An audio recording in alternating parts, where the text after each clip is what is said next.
दोस्तों, हाल ही में इसरो यानी इंडियन स्पेस रिसर्च ऑर्गेनाइजेशन ने स्पेस में एक बहुत ही बड़े मिशन को अंजाम दिया है।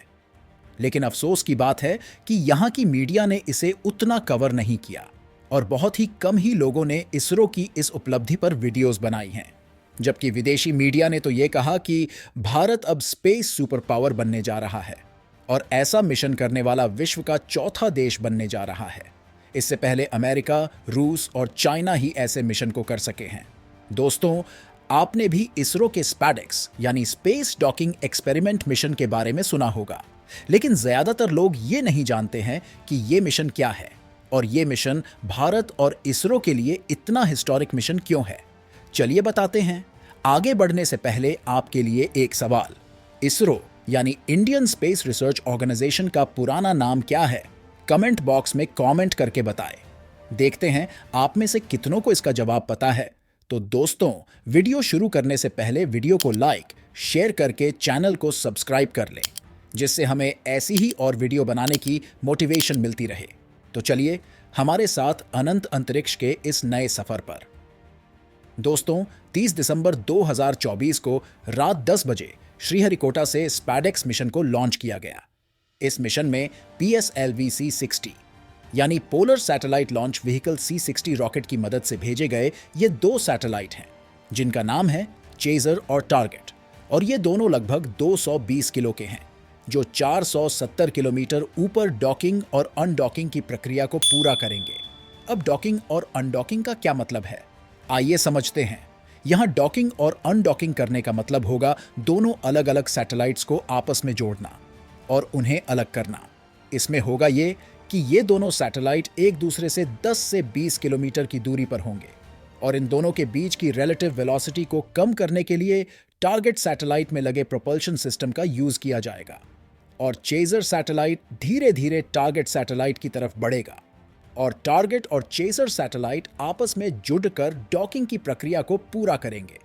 इसके बाद दोनों सैटेलाइट के बीच इलेक्ट्रिक पावर का ट्रांसफर शुरू किया जाएगा, जिससे इनमें मौजूद पेलोड्स को अपने 2 साल के मिशन के लिए ऑपरेशनल कर पाएं। और दोस्तों, इसरो का ये मिशन इतना ज्यादा चैलेंजिंग इसलिए भी है क्योंकि ये दोनों सैटेलाइट काफी छोटे हैं, तो ऐसे में इनकी डॉकिंग और अनडॉकिंग की प्रक्रिया में एक्यूरेसी और प्रेसिजन बहुत ही हाई होना चाहिए। इसे आप ऐसे समझ सकते हैं कि ये लो इम्पैक्ट डॉकिंग प्रक्रिया होगी। मतलब डॉकिंग के समय इन सैटेलाइट्स की अप्रोचिंग स्पीड मात्र 10 मिलीमीटर पर सेकंड होगी, जबकि शुरुआत में इनकी स्पीड होगी 28,800 किलोमीटर प्रति घंटा। इसीलिए इस प्रक्रिया को करने में इसरो को 10 दिनों का समय लगने वाला है और 9 जनवरी 2025 को डॉकिंग अनडॉकिंग की ये प्रक्रिया शुरू की जाएगी। तो डॉकिंग और अनडॉकिंग के बाद ये दोनों सैटेलाइट क्या करेंगे? दोस्तों, डॉकिंग और अनडॉकिंग के बाद ये सैटेलाइट इनमें लगे इंस्ट्रूमेंट से नेचुरल रिसोर्स की मॉनिटरिंग करेंगे और एक रेडिएशन मॉनिटर की मदद से स्पेस में आने वाले रेडिएशन को मेजर करेंगे, जो हमारे भविष्य में भेजे जाने वाले चंद्रयान 4 और गगनयान मिशन के लिए वैल्यूएबल डेटा लेगा।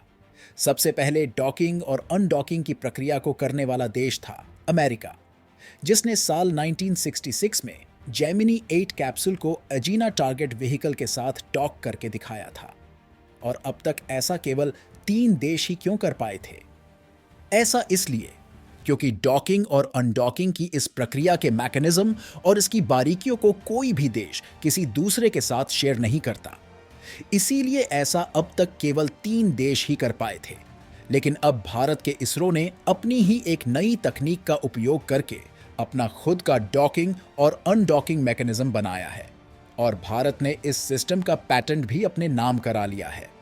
तो इस मिशन से क्या फायदा होने वाला है?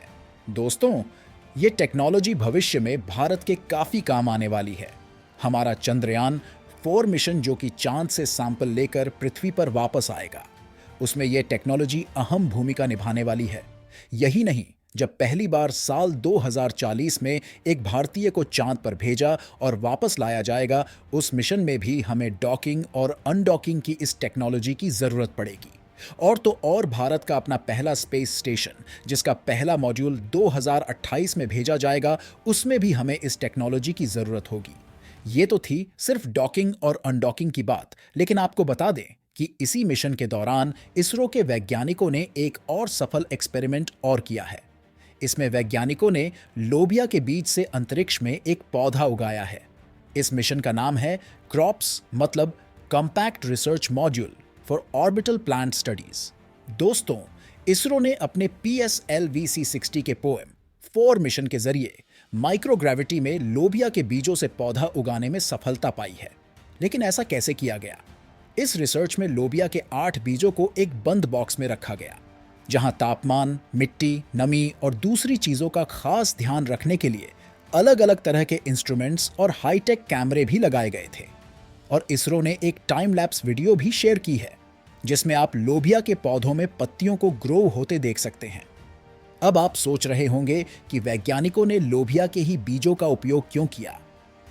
दोस्तों, वैज्ञानिकों ने लोबिया के बीजों का उपयोग इसलिए किया क्योंकि लोबिया के बीज का अंकुरण बहुत जल्दी होने लगता है और वैज्ञानिकों ने देखा कि 4 दिनों में ही इससे अंकुर निकलना शुरू हो गया था। तो आखिर अंतरिक्ष में पौधे उगाने की क्या जरूरत है?